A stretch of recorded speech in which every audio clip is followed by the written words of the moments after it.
Welcome to Padilla, and good morning to all of you. To you here, as well as everybody on YouTube Live. My name is Greg Tarman. I'm the Managing Director of Padilla. We are a marketing communications company, and we really fluctuate between traditional public relations to targeted marketing, really to help to build, grow, and protect brands. So I'll serve as your host today. And I just wanted to give you a little information of what PadillaPOV is all about. It's a series devoted to sharing information, sharing insights across the communications field. And what we want to do is we want to create a buzz with all different things that we can talk about. Initially, one of our POVs were about social media, and it was about the guardrails of social media. How do you actually navigate that? And today we're going to be talking about late boomers. Who are these late boomers, right? Late boomers getting ready for their third act. Let me tell you a little bit about who late boomers are. I know some of my colleagues are going to expound on it. They're people born between 1953 and 1967. They don't necessarily really feel that they're boomers, and they definitely don't think that they're Gen Xers. I actually fit right there. I am actually a late boomer. I'm not going to tell you what year I was born, 1961. And I got to tell you, I'm a guy that has 15-year-old twins, and I feel much younger than my 56-year-old. But I don't really understand that the two different generations. I walk into Banana Republic, which is not by any way cutting edge, and I think, well, they're not talking to me, right? So how do we look at that, and how do we actually get the fact that there's 63 million Americans just like me that fit into this, and they spend a whopping $3 billion a year on consumables. So as you can imagine, it's a great target to actually go to. So let me give you a few stats. Of the general population, 51% of people that fit within the $100,000 or more a year in income are these people. They are late boomers. So it's stacking up, right? Some of the also vital numbers that you'd be interested in is they're vital members of the workforce. They're staying, it's no longer that 62, 63 years old, I'm gonna go and play golf. God knows why anyone would go and play golf, their whole life, but maybe you do you? Yes, oh, I'm sorry. But of those people that are staying in the workforce, 65% of them are working past 65 years old. So, as you can see, this is a great topic, right? And we're honored today to be joined by James Furman. He is the president and CEO of the National Council on Aging. What he's going to do is he's going to talk about mastering aging, mastering it when it comes to staying healthy, but also staying fiscally sound. And how do you do that? Dan Riley, he is the Vice President of SMS Research Advisors.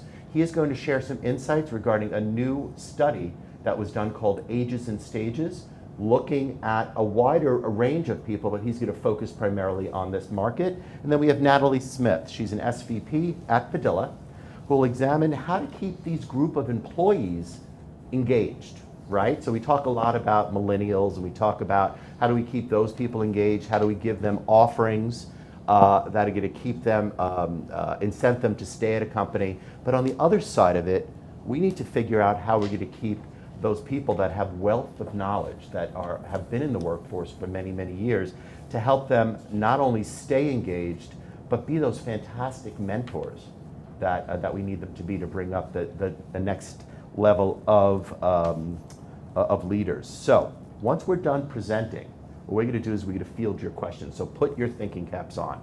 We'd like them to be, ask whatever you want to be, whatever you want to anyone here. And also on YouTube Live, in the comments section, please jot any questions down. We're actually monitoring it, and we'll hopefully get to your questions as well. So right now, I'd like to hand it over to Jim.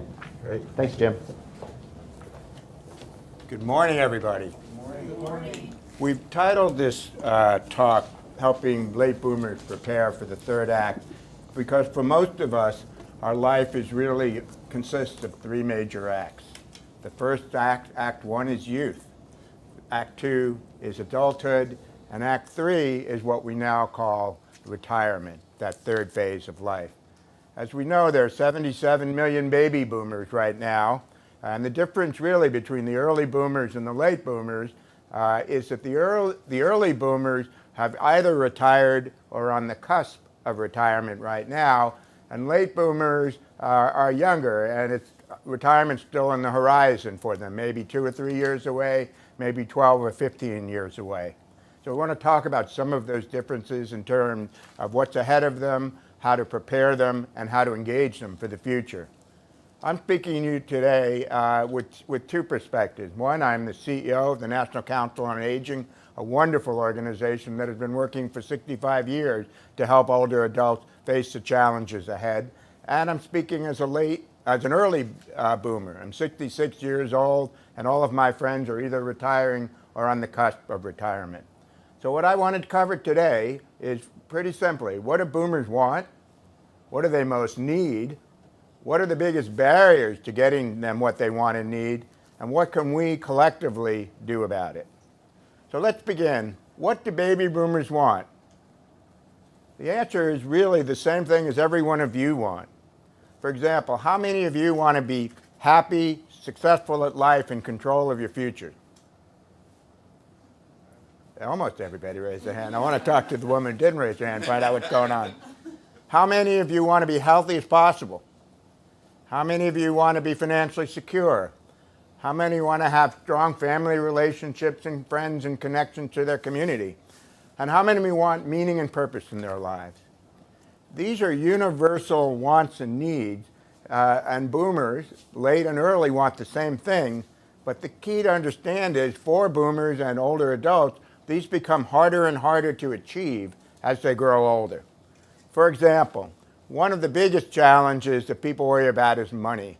And particularly late boomers, you will see, are really concerned about having enough money for retirement. Well, the reality is that most boomers are retiring with less money, less assets, more debt, and they're living longer than their parents and face higher out-of-pocket health care costs. And the sad news is roughly half of all boomers are literally not going to have enough money to live as long as they can. And we know that late boomers, despite knowing that they probably don't have a big enough nest egg to retire, are not saving enough. They're spending beyond their long-term means, and a lot of them are overhoused. Their kids have moved out, but they're still living in that big house. And most of them don't have realistic financial plan for the future. And what about health? We all want to be healthy and vibrant for the rest of our lives, but the fact is we need to be a lot more proactive than we are now to achieve it. Chronic diseases, which I call the diseases of aging, are reaching epidemic proportion. Diabetes, arthritis, heart disease, the brain diseases, Alzheimer's, dementia, are rampant. 90% of people over 65 have at least one chronic disease. 75% have more than two or more, and this accounts for more than 80% of overall health care costs for older people. Yet there are huge gaps between what boomers can be doing and what they are doing to ensure that they're healthy. Less than 1 in 10 are doing the right types of exercise. Many of us are not eating right. Many of us are dehydrated. We're not managing our stress well. We're not taking the medications that we should be, and we're not taking advantage of all preventive health services. We know what we should do, but we don't do it, and this is going to have long-term consequences that are rather serious. And boomers want connections. For most people in their midlife, connections are there with their family and their children and their parents, etc. But late boomers are now becoming empty nesters, and they're beginning to experience the first sense of loss and withdrawal. Then when you retire, you lose your work family.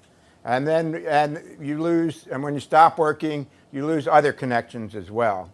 So things begin to fade away, and unless people are proactive in the third act, they're going to find their circles shrinking for connection.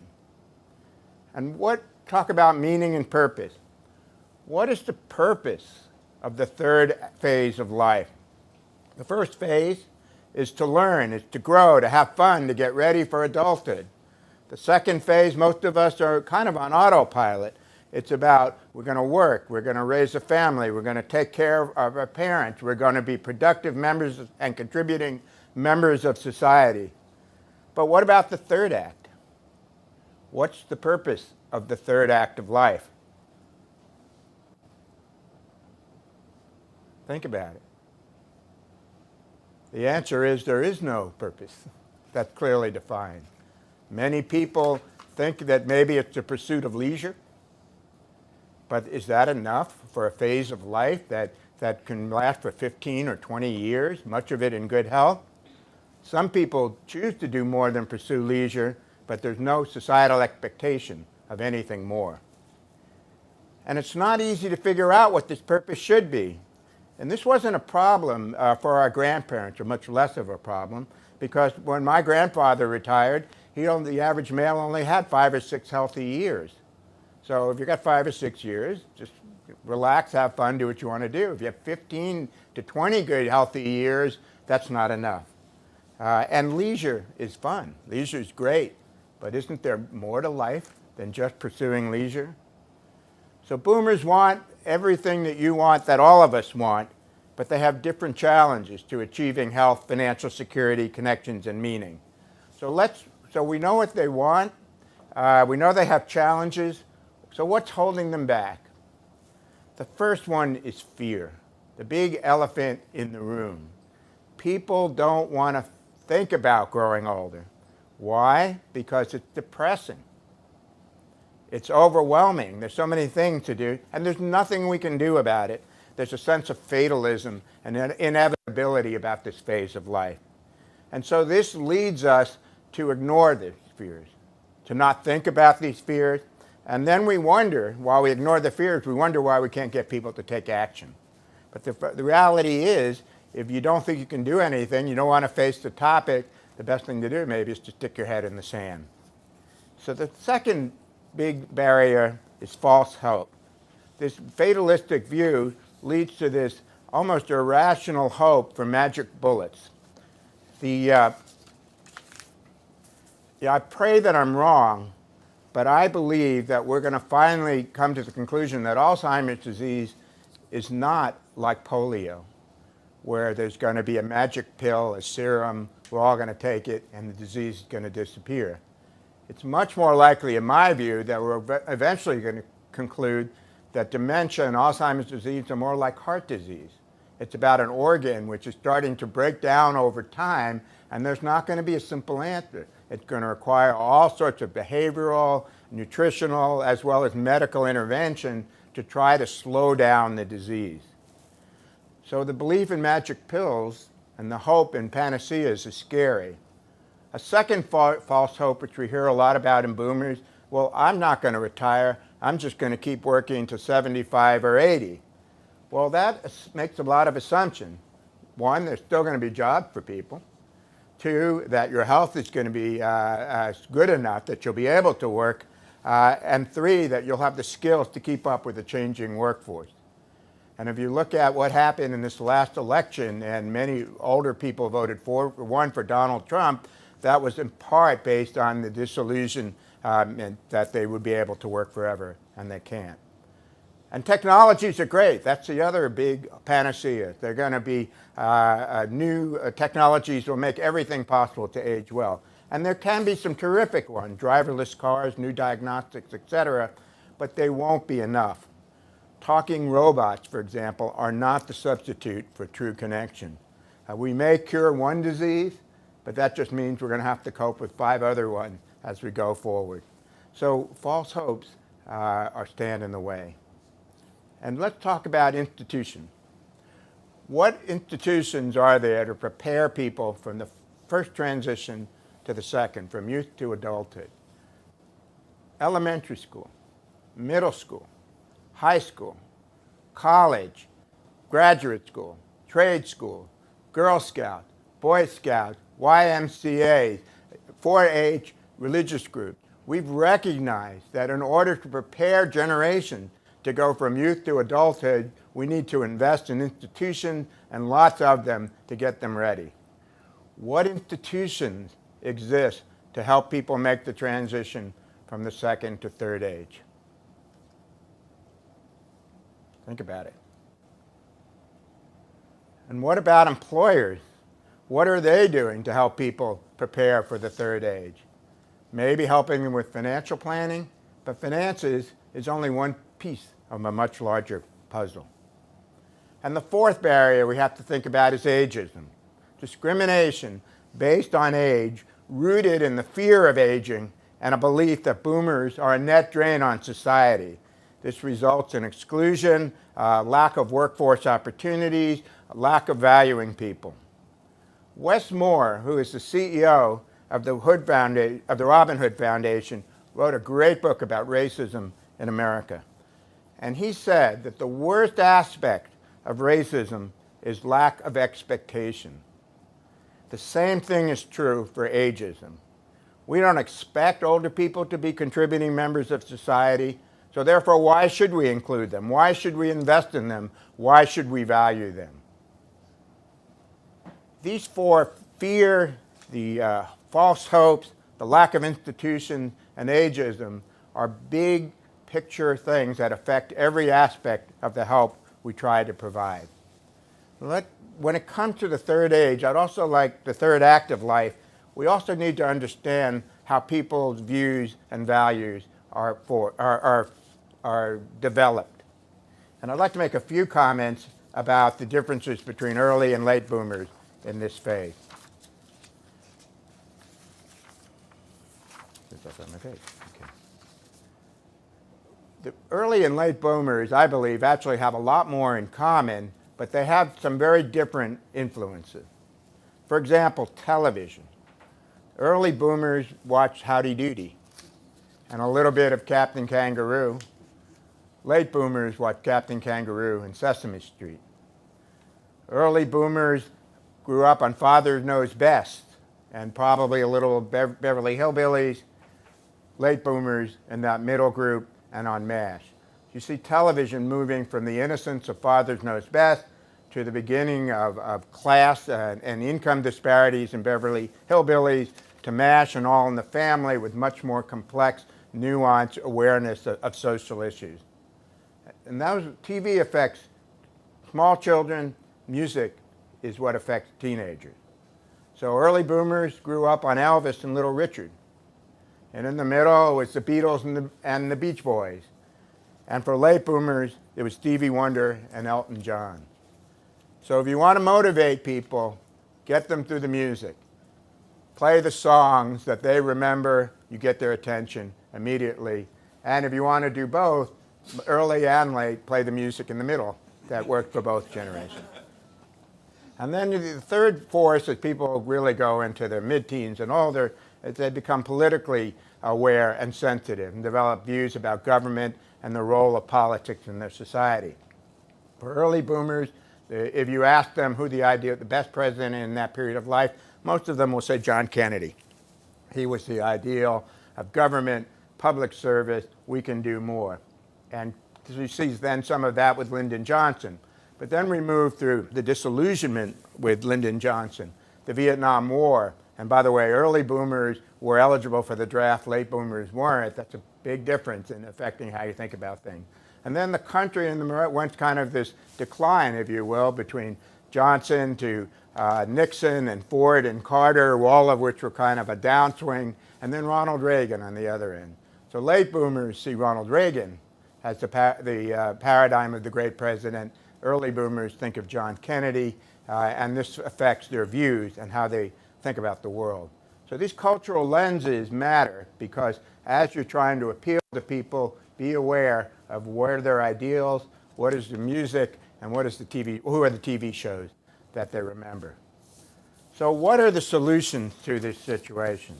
First of all, we can't ignore people's fears. So much about what happens in this country about aging and preparing people for the third act just doesn't want to talk about fears. But if people believe that aging is depressing overwhelming, and they can't do anything about it, no matter what you tell them, they're not going to do anything. We have to acknowledge that people, as they enter this third act, are making a leap into the unknown, but that this can be an aspirational phase of life, not depressing, that we can manage this phase of life, we can break it down into things you can do that will make a difference, and it doesn't have to be overwhelming. And most important, what you do now will have a profound effect on the future. And we need to reframe this phase of life and make it aspirational. People shouldn't retire to the third act. They should graduate to the third act. I've been to 3 college commencements in the last 2 years for my kids, and every one of those commencement speeches could have been given, just as well been given to boomers as they were to 22-year-olds. You've been in training all of your life for this moment. You've been given a gift of knowledge, experience. Go forth in the world. Make the most of it. Be true to yourself. Be all that you can be. Make the world a better place. That's a message for boomers, or it should be, as much as it is for college graduates. And the next message is especially important for late boomers and employers. It's all about maintenance and repair. The choices we make and the actions that we take, or don't take, will have a big effect on the quality of our lives in the future. The warranty on the body ends at 40, which means for all late boomers and those people, the warranty's over. It's all about maintenance at this point. These are 2 1957 Thunderbirds, both born the same time as some late boomers. What's the difference between the two of them?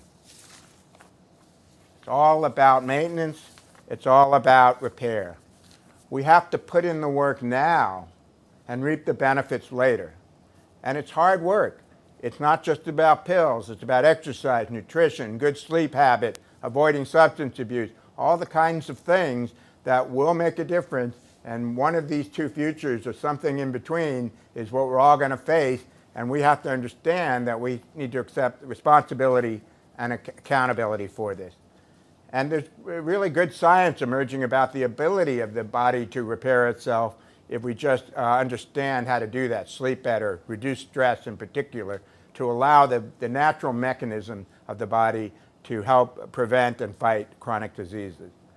But we not only need to advance the science and the art of maintenance and repair, which is what to do, but it's equally important to understand how to motivate and support people to change behaviors, because that's what it's about, doing things differently, not just thinking about things differently. And fourth, we need to help people navigate aging. Aging is new for every one of us. Everyone today is older than they were yesterday, and everybody, as they grow older, will be experiencing things they've never experienced before. On the other hand, most of what people will experience is entirely predictable at the population level.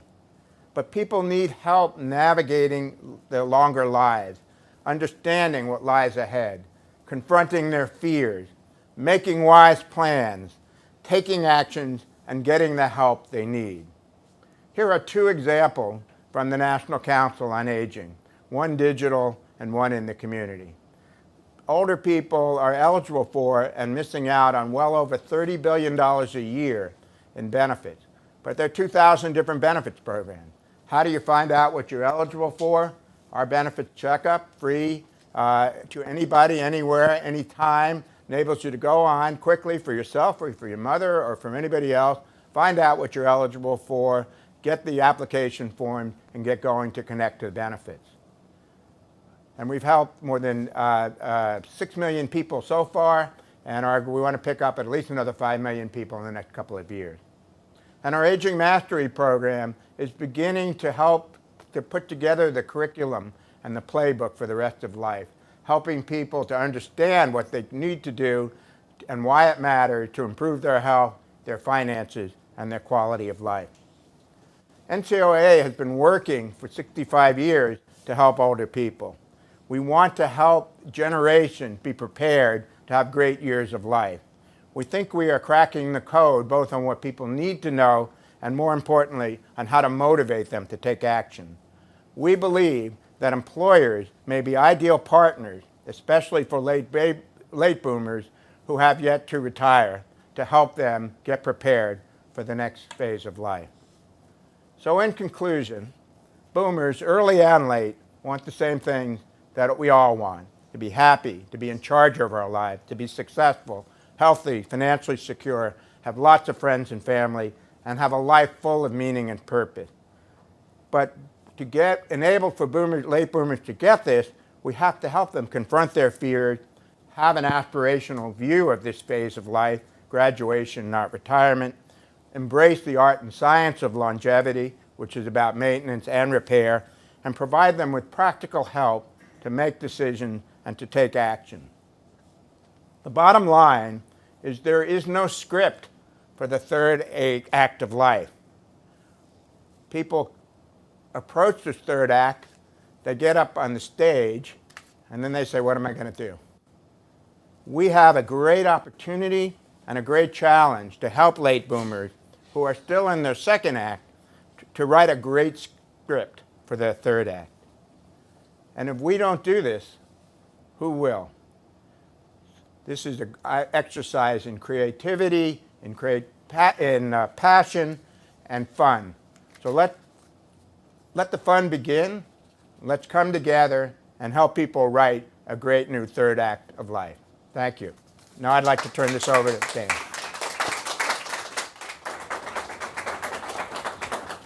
Thank you very much, Jim. That was certainly enlightening. I really enjoyed how you talked about the role that employers can play in making that transition to the third act. And at Padilla, we wanted to have an understanding of how employers looked at the late boomers. So as a part of our organization, SMS Research Advisors is a division of Padilla.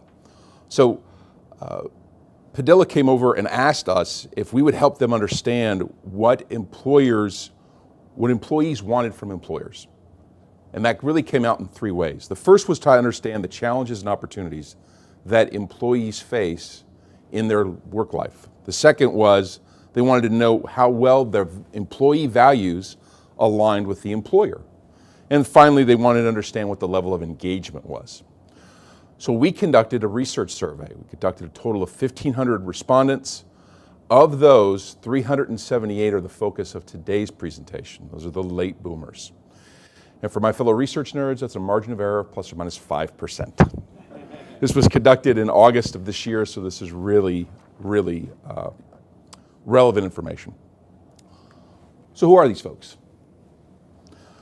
There's a couple of key points that we wanted to bring out here that has an impact on the rest of the discussion today. The first is household income. You can see that the average household income, as Jim mentioned, 51% are over $100,000. What we see here is this is the highest income of any group that we saw. So we not only looked at late boomers, we looked at Gen Z, we looked at millennials, we looked at Gen X, and then we also looked at the late boomers who were still in the workforce. And without a doubt, the highest was late boomers, or the late baby boomers, excuse me. We also saw what their positions were, and you can see that owners comprise 16%. What's interesting is that's the highest group out of any of the generations that we studied. So late boomers are the wealthiest, and they have the most influence in their organization. So when we start talking about the level of influence, we wanted to understand what their attitudes were. And we asked several questions related to that, but what we really saw what was interesting were a couple of points. One, I consider myself loyal to my organization. 77% strongly agreed with that. Without a doubt, the highest out of all the segments. So you've got a group that's loyal to their organization. We also saw that they're willing to put in extra hours. Again, the highest out of any group. What was interesting too is we talked about technology. So you've got this group that's highly dedicated, that's highly loyal. Just don't ask me to learn any new technology. And I see the late boomers in the room laughing because they're thinking, I don't know what Snapchat is. That's the idea is the same. That they look at technology and they look at new processes, not from the perspective I don't want to learn it, but more from the perspective of why do I have to? because right now I'm at the apex of my learning. I'm at the apex of my performance. I don't see the value in how technology can carry me forward. Now, to Jim's point, there are benefits to technology, and the late boomers see that, but they have to see it within the context of what's in it for me, and how is it going to make what I do now, which is the apex of where I am, how do I make that higher? How do I make that to the next step? The other thing that was interesting with this group is that they prefer to review materials as they're presented. This goes to this idea of mastery that Jim also talked about. They feel because they're at the apex that they can present as they go. What was interesting also, the other group that was rated this highest, Gen Z. And Gen Z said this because they don't know any better. They're new, they don't know that they have to prepare. So they come into meetings, and we've all been in the meeting, where the young person comes in and they make a presentation and you just go, we have to talk about this afterwards. So you bring them back in your office, you say, I really appreciate all the hard work you did. Let me give you some tips on what to do next time. And it's all about preparation, so they learn. But right now, the opposite is true with the late boomer. So challenges in work styles. What we saw is the greatest challenge that they have, without a doubt, is saving for retirement. Now, what's interesting about this is not that they're saving for retirement or they have concerns about it, but just how large this is. This is the largest concern out of any generation that we saw. 63%. That's how focused they are on retirement. And they have a secondary one of concerning priorities for funding in life. Beyond that, everything else is minor. So not meeting needs or expectations at 28%. The gap between the 51 and the 28 is significant. So we also asked about what type of preferred management style that they have. And they really have two. One is this idea of the collaborator. And the collaborator is the one who says, let's do this together. Let's be a part of this solution together.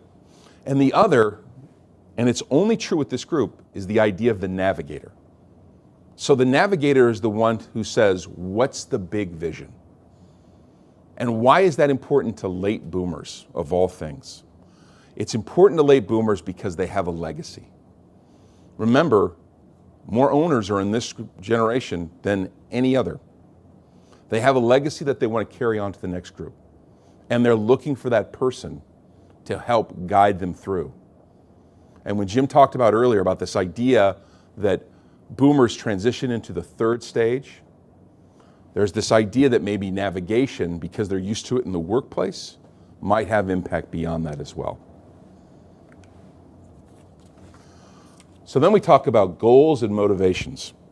And I think the most important things to keep in mind about this are a key myth among late boomers is they're older.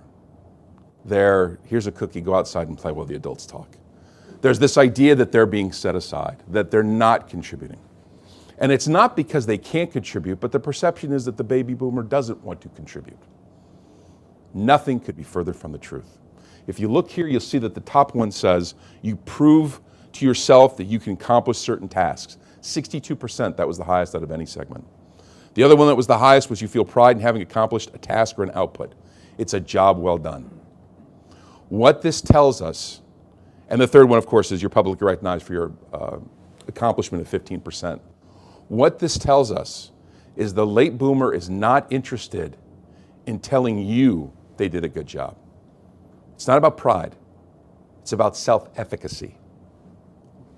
Look at what I did. I did that. I don't need to tell anybody else. I know that I did a good job. That idea of self-efficacy becomes really powerful as they start to understand their place in the workforce. So then we looked at values alignment.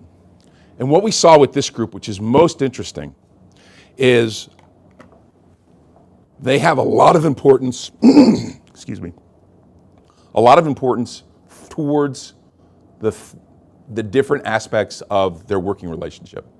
So they want positive culture in the workplace. They genuinely care about other people's well-beings. These are really positive, and these are the highest out of any segment for those top two. What we see that's really interesting is their satisfaction with it is among the lowest. So that creates what we have over to the side there, a gap. Anything 1.5 or above, we consider that a significant gap. They had the highest gap. And why did they have the highest gap?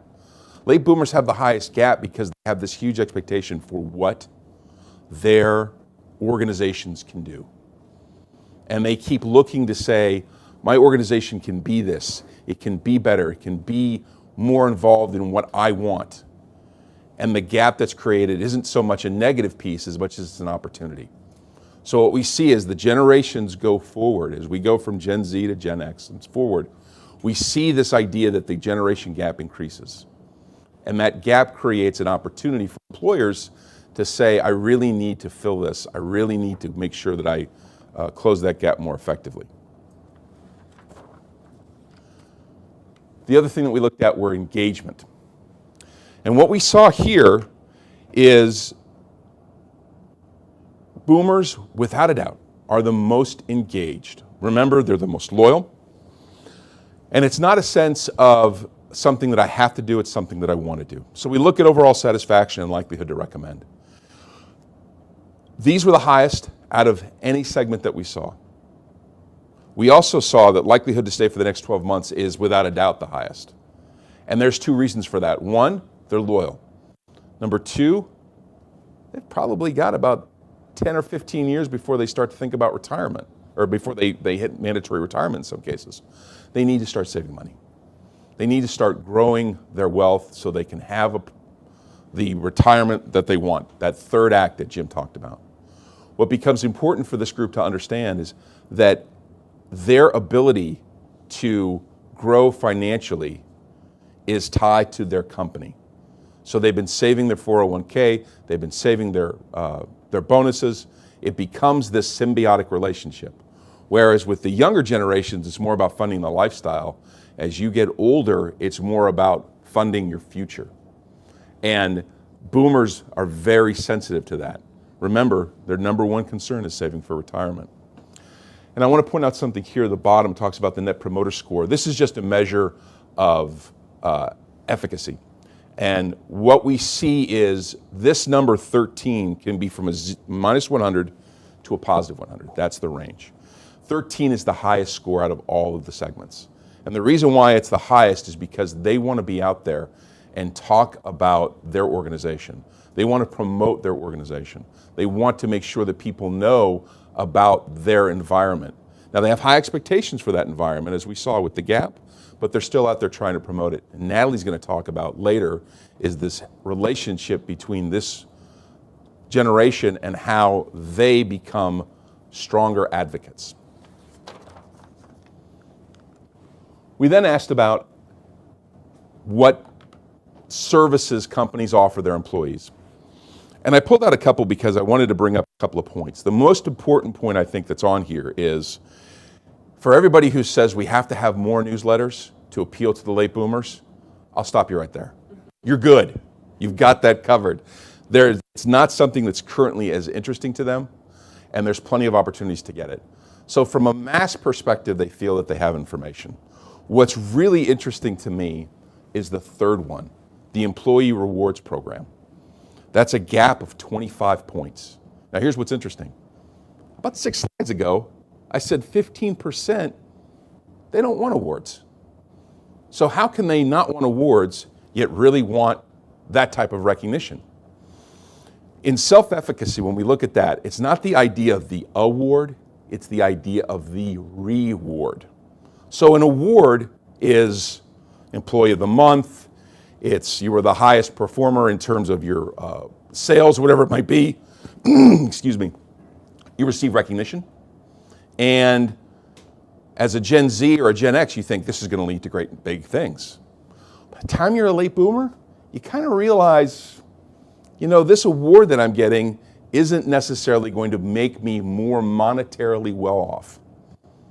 But the reward, the bonus, the commission, that will make me more financially secure. And remember, because retirement is such a looming issue for them, they want to get all the money they can get. So when we talk about motivating these folks, one way to consider looking at it, and again, Natalie's going to talk about this in more detail, is the idea of recognizing them, which is pride, versus giving them something that gives them a personal or financial gain, playing into that element of self-efficacy. The other thing that's interesting too health and wellness program, they have an expectation that they're going to have health and wellness as a part of their work experience. And how that comes to fruition is really interesting, and Natalie has some great ideas on that. And then finally, we talk about how to approach them or how to engage this generation. What's interesting is 58% said direct supervisor. That's the second highest for the group. Gen Z was the highest, and that makes the most sense. I don't know what I'm doing. Someone's got to guide me. This group, 32% for leadership team. Remember, they're owners. And what they're doing is they're trying to engage their leadership team to help carry their organization into the next generation. They look to the leadership team as a group to help guide. That's unique to this group. The other thing that's interesting is how they should communicate it. 67% said email. Next highest, face-to-face. Snapchat, Instagram, no. I don't want the electronic discussion. What I really want is that face-to-face interaction that allows me to have that connection that I've always known and I've always had. So I'm going to turn over to Natalie, who's going to go through some of the insights associated with this. Thank you.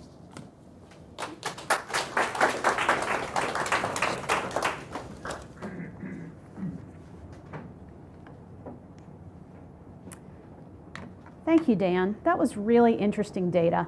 I loved hearing about it. There's a lot of research available on the behaviors and preferences of generations, but not this specific one. This extrapolation of late boomers who really are straddling that line between the boomers, that very large boomer population, and Gen X. And this is really interesting data for me personally because, like Greg, I'm sitting square on that line. And I've never really felt like a boomer. I think, oh my gosh, my parents are in that generation. I can't relate to that. And I'm not quite in the Gen X generation either. So that population is a really interesting one, I think, for a lot of people. I see a lot of heads nodding. So again, I'm sure that there are other people in the room that are straddling that line as well. It's really nice to be able to take a look at the implications for the workplace. What does that mean for the workplace? Well, before we talk about that, I think it's important to look at overall employee engagement and why that's important. Why should we care whether late boomers are engaged in the workplace? Over the last, I'll say 5 years or so, I've spent a lot of my time at work focusing on employee engagement and corporate culture and what that means for companies, and working with companies through change. And that engagement piece is really critical for change and moving employees through change. So when I first started off in this area, there wasn't a lot of data that really proved that there's a return on investment for spending time focusing on employee engagement. And guess what? Now there is. Over the last several years, some great studies have come out really articulating and defining what that engagement does for a workplace. So for example, a recent study showed that highly engaged workplaces enjoy a 90% higher growth rate than those that have workplaces, employees that are not as engaged.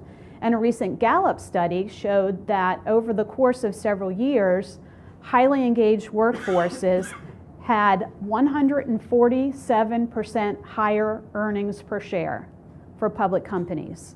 So those are some pretty impressive figures. But even more impressive, I think, is the studies that show what a disengaged workforce means. Disengaged workforces cost the US economy $370 billion per year.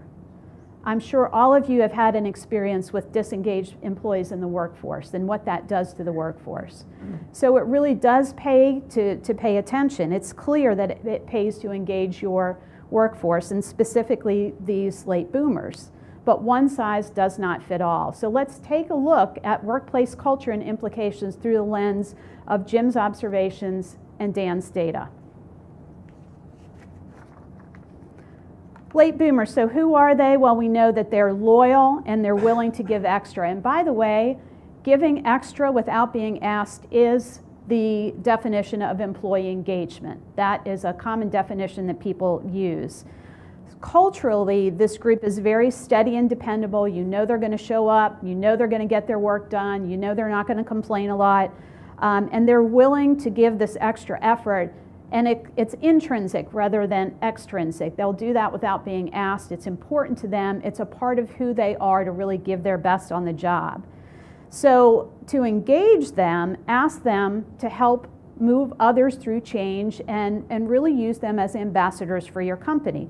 This group has seen a lot. They've been through many different jobs maybe, or even if they've been with one company, they've seen ups and downs. And they know that everything is going to be okay in the long run, that the company and they personally will weather those ups and downs, and they can remain unruffled through those and really help bring others along. But it's important, again, to remember that for this group, their work life and their social life are separate. They have a full social life. Whether their kids are at home still or not at home, they have the freedom to go out and do things. They can go out and enjoy life. And they're not looking to work to provide that social setting. And that's okay. I know sometimes we have younger employees in the workplace who grumble about older employees not joining in or not wanting to go out and have cocktails every night after work. And they've done that. They've been through that. And that's okay. So workplaces need to make sure that you're not making them feel badly about that. Just understand that that's the stage in life where they are. This group is also very, very interested in strategic direction for the company. They want to know where we're going together and how we're going to get there and what's my role in that.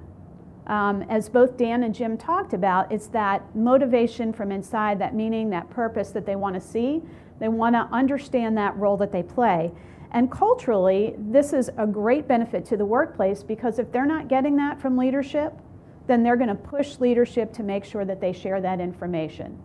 If they're a leader themselves, they're more likely than other age groups to say, you know what, this is important. We need to share the strategy and vision with our employees so that we can all move along in the same direction.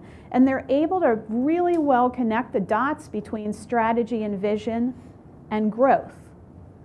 So while younger employees may say, I don't get why we're doing this, why are we doing this? This doesn't make sense to me. That connecting the dots piece is really important, and this group gets it, so they can help others understand. If you want to engage them, get them involved in helping to create strategy and vision. Now, I know companies don't generally sit down every single year and say, what's our strategy, and change that. But every several years, most companies will take a look and say, hey, are we moving in the right direction? Let's take a look at our industry. Where are we going? What values do we have? What behaviors do we have? What do we need to move to that next phase to make sure our company is sustainable for the future? And late boomers are a great group to lead that effort.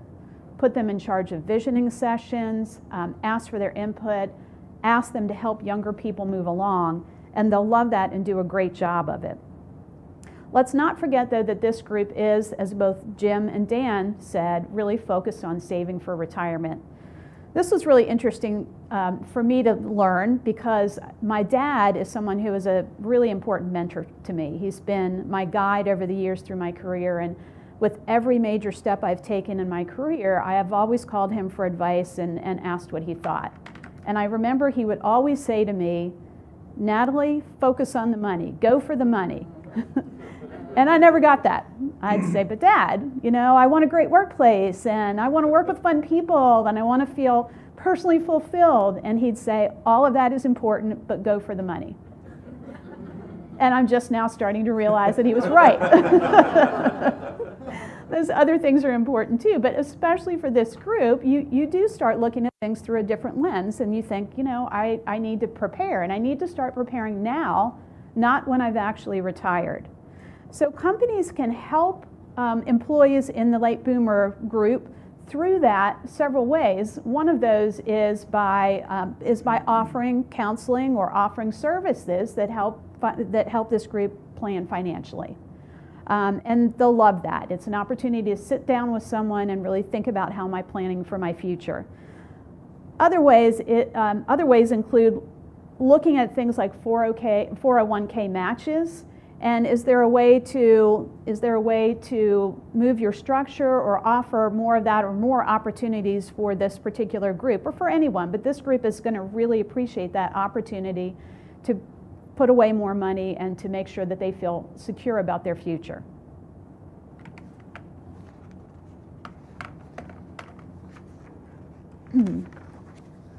Goals and motivators. We know that this group is very self-motivated and they understand their value, and that's great. You don't have to tell them that they're doing a good job, as Dan was saying. They know when they've done a good job, and they know that they bring value to the company.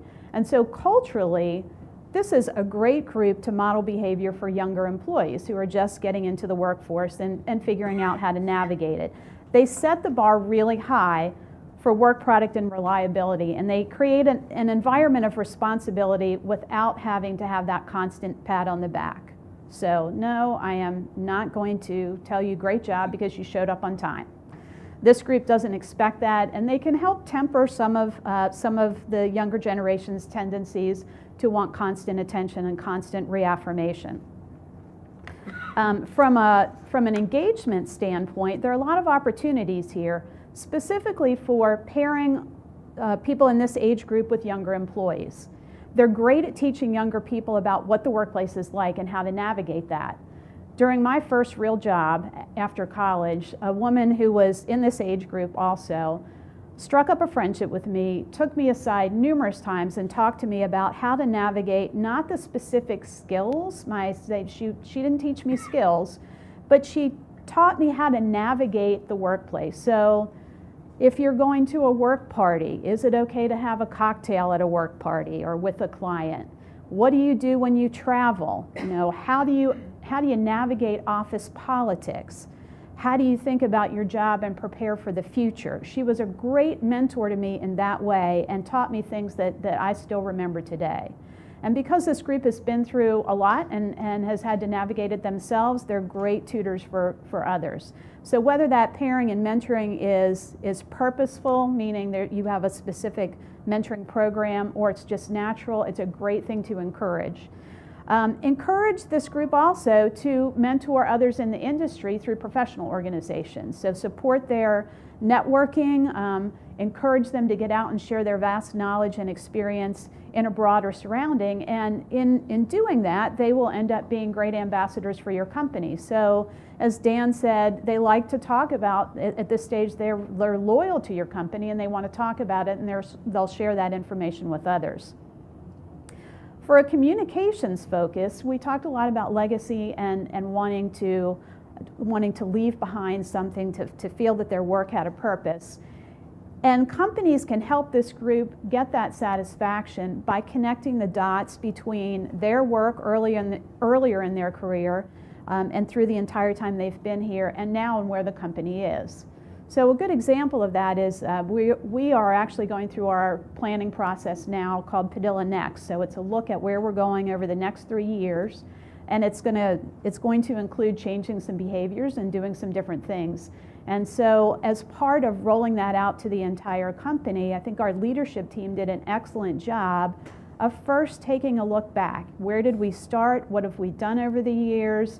Why did we make certain decisions? In preparation then to say, this is what brought us to this point where we're a successful company, now we need to move to the next level. It really connects the dots, and it helped younger employees, I think, see that older employees made a difference here. They were the people who started this company, brought us along, so in doing that, you're helping not only the younger generation, but you're helping this late boomer group feel valued and feel that they're leaving a legacy behind. It's really powerful.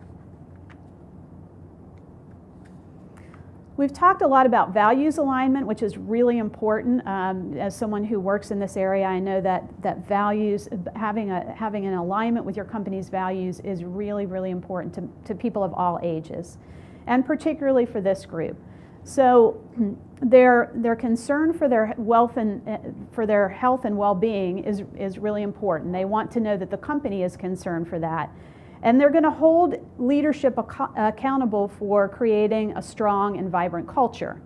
If they see things that they don't think are working, they're going to push leadership to do something about it. And they've seen what works and hasn't, and they're great at providing advice and counsel for strengthening culture. But at the same time, they actually have a very realistic vision for what makes sense for the workplace and what doesn't.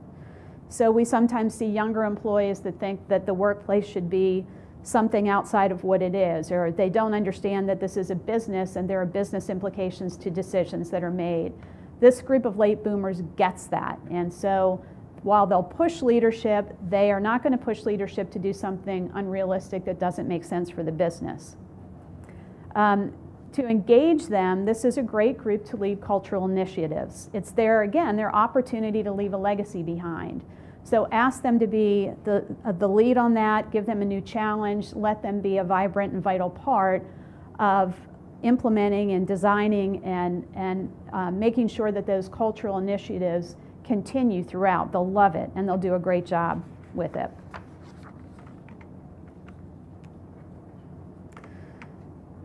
This group really does provide a sense of stability to the workplace. But there are two groups of late boomers, and it's important to take a look at difference there. One group of late boomers are those people who have really achieved the height of their career. They're owners or they're leaders in the company. They feel that they've made a difference, and they are part of that leadership of the organization. And that group provides a great sense of stability to the workplace and can serve as an advocate for your workplace both internally and externally. There's a second group, and those are the people who are going to stay. They've said they want to stay, like we talked about, important to stay here, I'm not going anywhere. But maybe they haven't gotten to the highest level. They don't think that they've reached that peak, but they know that they're not likely to at this point. They're grappling with, this is as far as I'm going to go. I'm not going to leave the company, but I know that I'm not going to be promoted anymore. I'm not going to get that CEO position that I maybe dreamed about when I was younger. And that group is important to pay attention to because that dissatisfaction or that feeling of being stuck can lead to toxicity. And toxicity in the workplace, as we know, is very contagious. So when you have a group of employees that are grumbling or they're feeling stuck or they're not putting out, maybe they're not grumbling, but they're just not giving maximum effort, that can be very toxic. So what do we do about that? Well, let's not assume that this group doesn't want to learn anymore. Okay, maybe they don't want to know the intricacies of Snapchat or other social media, but they do still want to learn. Learning is very important to them, and as Jim talked about, it helps develop your brain. You want to keep your brain active, so you want to make sure that you're putting them to work and that you are giving them those opportunities to learn. So encourage, again, those social networks, professional organizations, conferences. Have them go, have them network with others, have them learn what's going on in the industry, and then come back and share that knowledge with other people in your company. Challenge them by asking them to lead new initiatives. And then also think about maybe pairing them with a younger employee for an information swap. So each teaches the other something. On a personal level, I can share that recently I sat down with my 16-year-old who was really struggling with how do I keep myself organized in a very challenging school environment and AP classes. And he's staying up until midnight, 1 o'clock in the morning, and it's really because of disorganization. So he said, will you help me get organized? And I said, I will do that for you if you will sit down with me and help me understand Snapchat. I get what it is. I don't understand why you people like to use it. So tell me all about that, not so that I'm going to go out and do that myself. I don't really think I need to be doing that. But I do want to understand it because it's an important part of my industry. So that swap is good for several reasons. Each is learning something, and each feels good about giving something back to the other. A great way to engage this group. We talked about rewards programs before, and just to reiterate, this is not about awards. This is rewards. So this group wants to feel like they are being rewarded for the work that they've done. And this is less about getting an attaboy and more about getting either money or something of value to them, an experience or something that they can use to help prepare for their future or get more out of life right now. Health and wellness programs also very important to this group, as we've said. And Jim, I thought, had great information about the importance of looking at health and wellness now. So this is a great way for employees to be able to give back to this group. Health and wellness programs do help the entire workplace, though, not just this group. So implementing health and wellness programs helps to build that camaraderie, fill that social gap that maybe this age group doesn't really want to have social activities, but it provides social activities within the context of work. And it's really a gift to them because it's helping them think now about the behaviors and nutrition and other things that they need to do now to ensure that they're healthy enough and well enough as they age to do the things that they really want to do. Ask this group of people also to make sure to be involved in creating these programs. So ask them what they want. Have them be involved in helping develop a program that's going to work for them and for younger people in the company. How do they want information? Well, we know that they want to hear it from the top. This is great because a lot of these people are in leadership positions, managers or leaders in the company, and because of this desire to hear from the top, they're going to be great advocates for making sure that they're the ones sharing information. So you'll see this group of people making sure that they are sharing information clearly, that they're sharing it quickly, that they are being truthful and transparent about the information that they share with their employees. And that's a different mindset than some of the older boomers who maybe grew up in an environment where you didn't share everything with your workforce. So this group is going to be a big advocate for that. For those who are not in those management positions, they're going to hold leadership accountable. And they're going to ask for the information if they don't have it. To engage them, to make sure that they're getting that information that they need and hearing it from the top. Town hall meetings are a great way to share vision for the company, to talk company through change, and it's an opportunity to hear from leaders and to ask questions. Small group brown bag lunches with a leader are another really good opportunity for this group of employees and others as well to be able to sit down with a leader in the company and feel that personal connection and ask the questions and really get that connection. It's really tempting to push this group aside for some companies. It's tempting to look at this group as, you know what, they've contributed, we're happy for their contributions, but they're just going to coast. And that is not a good way to look at late boomers. They have a lot to offer the workplace. They're dependable and willing to go the extra mile, internally motivated. They're going to push for vision and strategy. They're going to make sure that that's available and that the entire company understands it. They're also huge drivers of culture. They want that fair, respectful workplace for everyone, and they're going to make sure that that happens. They push for that clear, transparent communication, and they have high value, or they have high expectations for the company, but they're realistic expectations. They bring stability to the workplace, and they can play a critical role in mentoring younger employees. So lean on them as ambassadors. Lean on them to share the company's values both internally and externally. Lean on them to help guide your company through change and help guide younger employees through change. And lean on them to mentor younger generations. They will really enjoy that and get something out of it, as well as younger employees getting something out of it. This group has a lot to give over the next up to 15 years that they may still be in the workplace. So take the time to understand them and engage them. And the companies who do will be all the better for it. Thank you. Hey guys, why don't you come up here? That's great. Thank you guys for those wonderful presentations. They were really, really great. So, it's the Q&A part of this. The interweb has been very busy, which is great. Thank you out there, Facebook Live. And if anyone here, please let us know by raising your hand. But let me ask you guys a few questions, all right? All right, Natalie, how do you keep late boomers engaged in the workforce? You know, but you had mentioned it, right? They're not going to become a CEO at this point in their career. How do you get them to still be engaged when they've kind of plateaued? I think the most important thing you can do to keep that group engaged is to ask them to do something that provides value to the company and gives them that sense of self-worth. So lots of opportunities, again, to do the mentoring piece, to show younger employees the way of the workforce, and to lead different initiatives that give them a chance to learn something new that keeps their brain going, that also provides value to the company.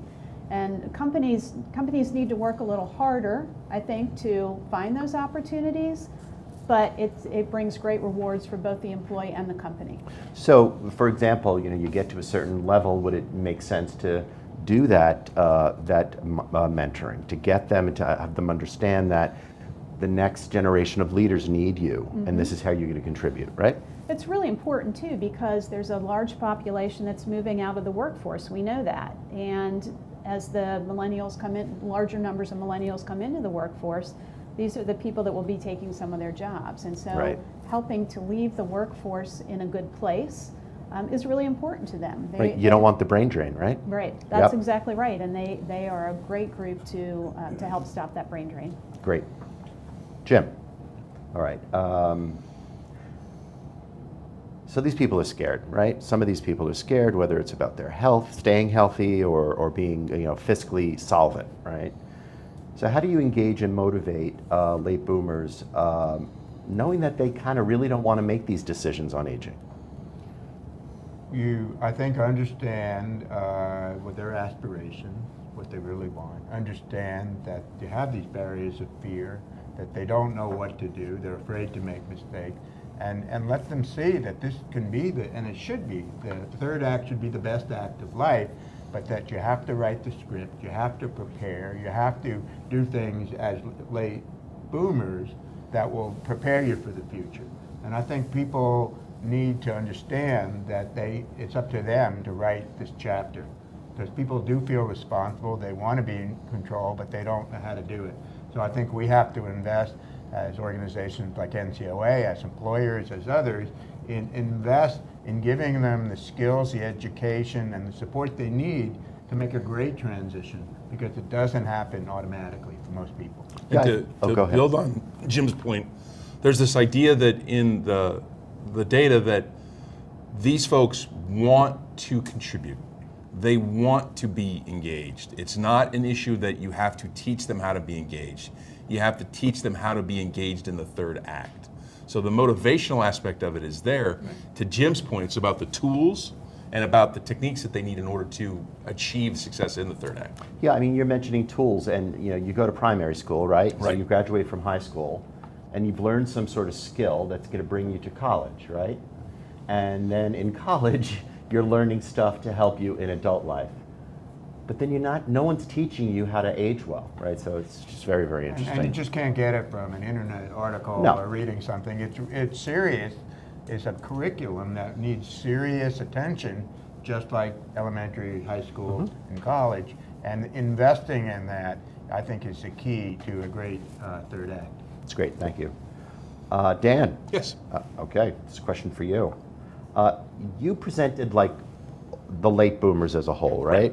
So they're a group of people, but we all know that within one sect of a population, there's got to be differences, right? So did you look at perhaps maybe some of the data and some of the behavioral segments within that group? It's a great question, and Greg, and what we saw where there were really almost a bifurcation, if you will. There was a group of folks that wanted to have the company move forward without them. These were the owners. These were the ones that were concerned about the legacy and carrying it forward. And they manifested in terms of not only working hard, but also this idea of wanting to have the forward thinking. So the idea of the navigator really resonates with this group. The other group is what Natalie talked about, these folks who may seem to be stuck, may seem to not be moving forward. They also want to work hard, but they're also looking at it saying, I have an end date and then that's it. There is no future legacy for me with the organization, so I'm adjusting now and I'm moving that forward. Great. So I love this next question. I don't know who to punt this to, so let me ask the question and maybe you guys can fight over it. So I actually love this because it's about volunteering. And when I was growing up, no one really taught me about volunteering. That actually came from my family, right? I learned those values from my family. But read some information regarding millennials. Millennials are actually expecting in the workforce for people to hand them that, okay, so now you're gonna work in a soup kitchen today because we've given you a half day off, right? So the question is, what do late boomers expect, right? So I'm in that area, right? And I didn't, thank God I learned it from my parents, right? And my kids actually, it's very interesting, they're not millennials, they're the generation after. They're actually learning in school, which is really fantastic. They have to actually get a certain amount of volunteer points per year, and that's part of how they're going to be graded for the year. But what do late boomers expect? Anybody? I can take that. You got it? I love this topic too, because giving back to me is really important, and I also learned that as a child through my parents. And when you look at the different generations, research shows that the two generations that think that giving back to the community is really important are millennials and boomers. But the difference is, as you said, millennials expect the workplace to provide that opportunity. Boomers don't. It goes back to that intrinsic feeling. I think this is something that I want to do because it's important and I'm going to take the time to do it. So they're not expecting that of the workplace. However, what I will say is that if the workplace provides it, they're likely to participate in it. One of my favorite days of the year at our company is Community Service Day, where we shut down for a couple of hours and we send everybody out to volunteer. And it's really fun to look at the different groups of employees who go out together, and they're multi-generational. So it's a great opportunity to involve this group, but having said that, they don't expect it. Yeah. I could add to that or amplify that. I think there's a difference between a 25 and a 55-year-old. 25-year-olds want volunteering, but it's also a social and fun experience. We're all going out together and painting a house or working on the playground.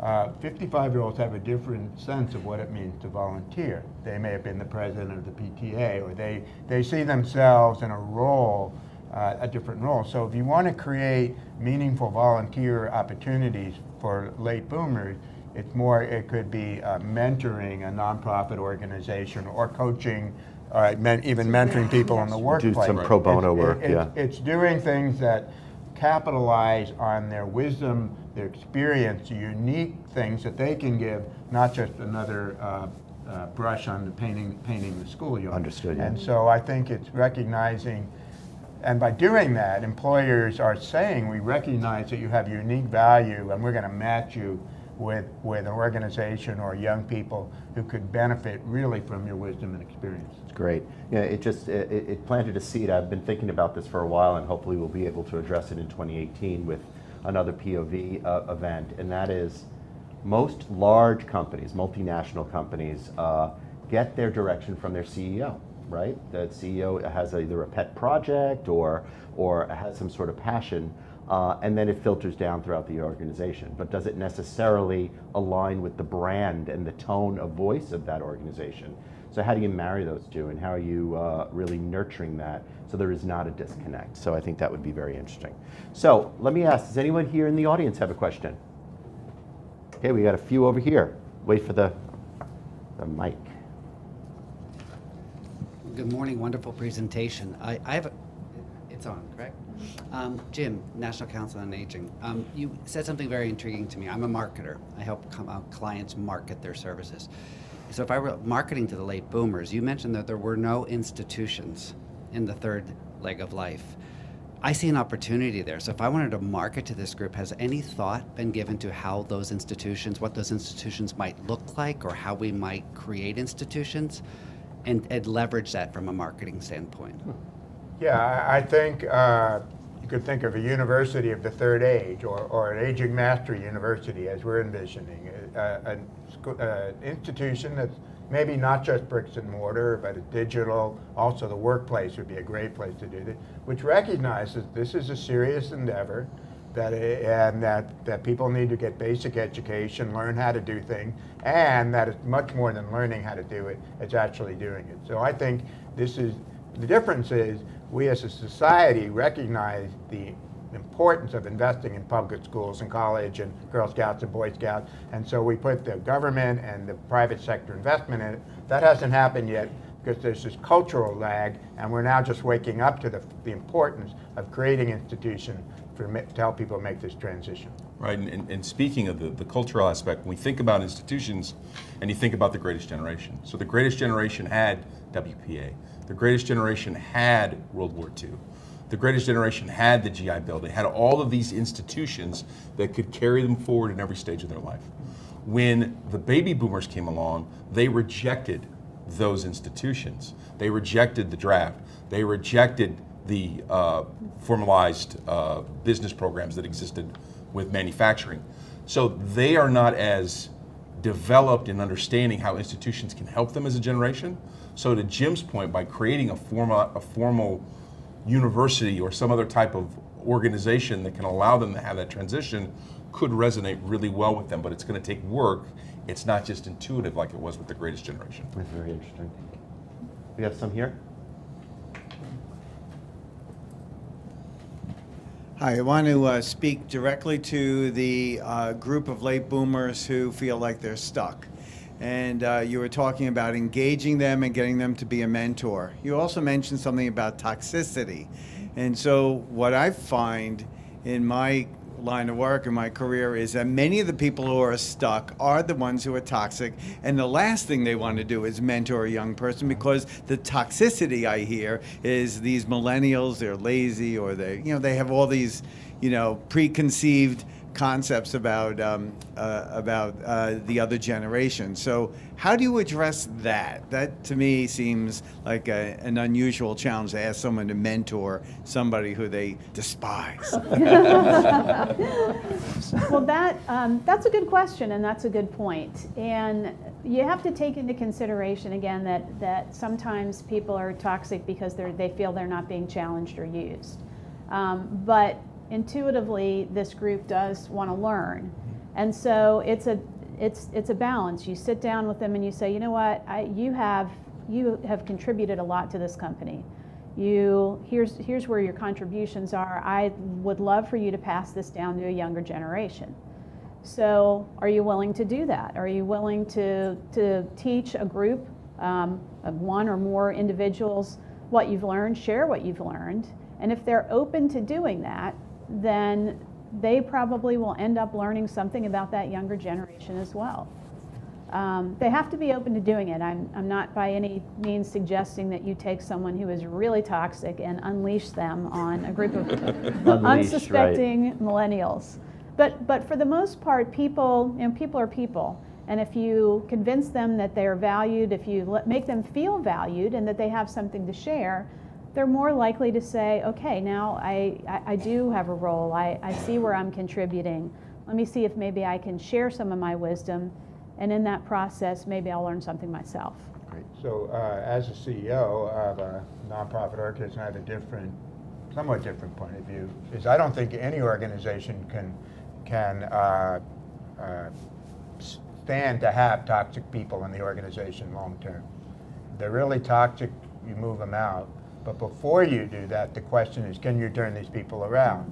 People are toxic largely because they have a sense of their self-efficacy isn't there. They don't, in a nonprofit, it's because they don't feel like they're doing good, or they don't feel like they're being valued, or there's something under that. And so to me, the real opportunity and the challenge for late boomers is to turn that around, to help them, give them a new challenge, a new opportunity. We really value you, but we need you to do something else. We've heard they're loyal, we've heard they care about the company, so I think you give them a chance and a real opportunity to become contributors, but be frank with them. If you can't contribute, the culture's got to spit them out. Otherwise, I don't think we should tolerate people and say, well, they're 55 and hopefully they'll retire in 10 years and we'll just write it out. Yep. I think that's the worst thing that a company can do, both for the company and those people. It drains everybody around them. Right. Yeah. Any more? So we got a bunch here. Hi. Natalie, you spoke about the top line value of engagement, but yet companies, organizations are making bottom line decisions based on the level of salary that this group is making, as well as the incumbent healthcare costs of this group making. How do you reconcile those two things when the bottom line decision making is some of these ageist practices of moving this group out of the organization, but yet you've demonstrated how much value they can actually bring to the organization? Yeah, that's a very good question. Having data, having research that shows preferences and shows value, not only to employees in this age group, but overall the ROI on employee engagement is sometimes helpful. So we've used that with companies that we work with to sit down with CEOs and leadership teams to say, let's show you some hard figures. And again, there's a lot of data out there now that demonstrates that, whereas 5 years ago there wasn't.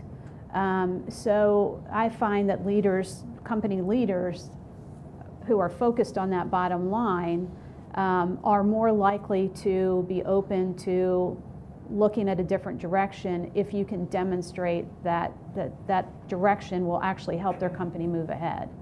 It's not easy though. I'd like to say it is, but it's not. I think the other point too is that when they are looking at, when the late baby boomers looking at their value to the organization, from the employee side, not the employer like Nellie talked about, but from the employee side, it's about this idea of how do I keep myself being indispensable?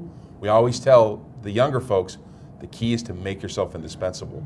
But by the time we get to baby boomers, we think, or the later in our career, we don't think about keeping ourselves indispensable. So it's this idea of making my benefits greater than my cost that provides positive value from the employee side.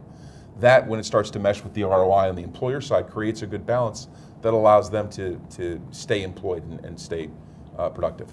If I could just build on that, we've heard that the financial concerns are what people are really worried about. But somehow that's been translated to making more money is the only way to prepare for the future. And it's not. People need to understand they could be spending less now, what a difference that would make.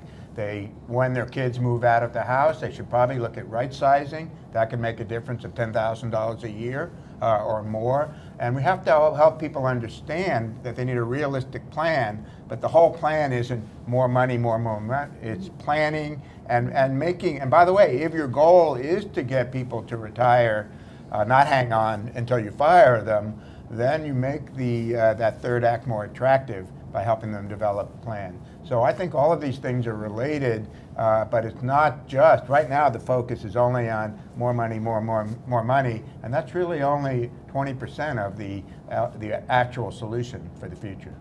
So I'm getting that dreaded hurry up because we're running out of time, but I want to do two more questions. We have a woman on the aisle here, and then I didn't forget about you, sir, right here. Oh, thank you. Okay. Thank you. So my question is, we're talking about, sorry, these late boomers, and we as marketers talk about boomers, Gen X, millennials, and everybody has sort of a master plan on how to go and target those demographics. What about late boomers? Is there anything that you've seen in your research working with that group that tells you to do something differently from a marketing perspective? And I will say across all industries in general. Is there any hints that you can give us about that? I think the data shows that the late boomer, more than any other, wants to know that their sense of self-efficacy, that sense of self-worth, is not only strong, but it's valid, because they look at the other generations and think they're impinging on my self-worth. So where do I stand in all this? Greg had a great part in the beginning where he said, I'm not a baby boomer, and I'm certainly not a Gen Xer. So where am I? So it's this idea of carving out that identity based on self-efficacy that allows them to then start to make personal connections with brands and grow from the marketing perspective. So that's one way to look at it. So one more question.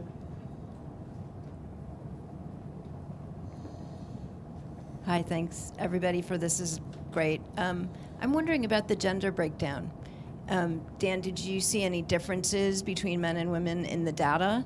And Jim, do you see any differences, and I expect you do, in how women approach aging or this, kind of third stage of life and how men do? It's interesting in the data that we looked at. So we had an even split between men and women, and for our data, men were more represented in the late baby boomer than any other generation. And what was interesting is that split of self-efficacy was really stronger with women. So women had this sense of not needing to be externally recognized. It was stronger with men than with women. Overall, it was low, but that was the big difference that we saw, that this idea of self-efficacy resonated more with women than it necessarily did with men. Two things I've observed about women. Women are more the caregivers for parents. So they see these issues and they feel them in very important ways. But also in general, women do better post-retirement than men because their egos aren't and their connections aren't as much tied up and defined by work. It always goes back to ego, doesn't it? Well, it goes back to self-worth and Yeah. identity, right? Yep. Okay. Thank you, guys. I really, Thank you. really appreciate it. It's great to be next to smart people. It was really wonderful what they said. So, if we didn't get to your questions, don't fret. Here in the audience, if you have any questions, just jot them down with your email address. We'll respond right back to you. And those of you on YouTube Live, in the comment section, if you actually asked a question that we didn't get to, we'll respond right on that forum so you'll be able to see it, okay? So, again, thank you so much for joining. I wanted to let everybody know that because this was on YouTube Live, it's going to live on YouTube Live, and not only on the Padilla, but also on the National Council on Aging. But for the Padilla POV channel, it is padillaco.com/POV. That's padillaco.com/POV. So, in addition, we will be announcing 2018 topics, as I referenced before, so please be on the lookout. We're trying to share insights, trying to share things that we're all thinking about. And I just wanted to say as a closing, make it a great day. And remember, everybody has a point of view, and make yours known. Thanks.